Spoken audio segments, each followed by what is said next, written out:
Tunis Sweetman's day starts on his farm in Warwick, Orange County, New York at 5 a.m. Nothing new there.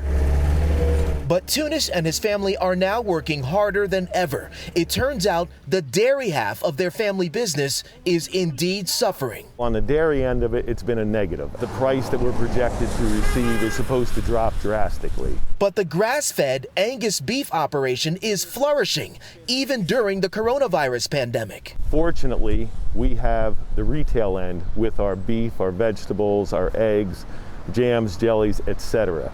We have seen that business probably increase by about 400%. The boom in Sweetman Farm's grass-fed beef operation, driven by a return to farm-to-local customer direct sales, is a telling and surprising development, especially given what's happening on the nation's larger livestock farms, which rely on commercial business.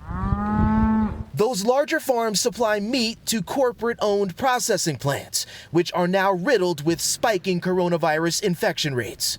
And even though President Trump recently ordered meat processing plants to stay open, we're going to sign an executive order today, I believe, and that'll solve any liability problems where they had certain liability problems, and we'll be in very good shape. We're handling it probably today. We'll have that.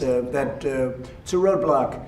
It's sort of a legal roadblock more than anything else. It's unclear what the consequences will be long-term for those larger suppliers, including Tyson Foods, which just reported nearly 1,000 infections Monday in one of its plants. The bottom line, there's a major kink in the middle of the nation's food supply chain, in between the farm and your dinner table. There's no handbook for this. There's no answer of when things are going to come around and be normal. When will people get to go back to the restaurants and eat the healthy beef that we produce at the restaurants? The threat of a meat shortage is real enough that state and local officials are now planning to buy what farmers cannot sell, similar to steps taken during the Great Depression. As you know, you can't turn cows off. New York State Department of Agriculture Commissioner Richard Ball is leading a $25 million buyback program called Nourish New York, which will get the farmers' surplus food products directly to the state's food banks. We have a huge population of people that need food. We had farmers that had too much.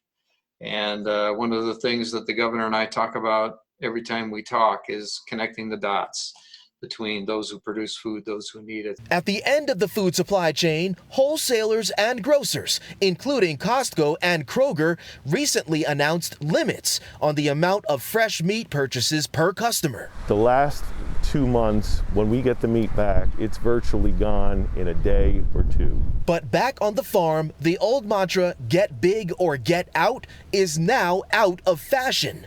Sweetman's farm is small and nimble and has been forced to get creative in order to keep the family business going. Our phone literally rings all day long. Maximum effort all the time, and on some level, it is paying off. From morning to night, do you have beef? Do you have pork? Do you have eggs? Do you have vegetables? Do you have fruit? We don't want to go into the grocery stores, and when we do, many of the shelves are empty.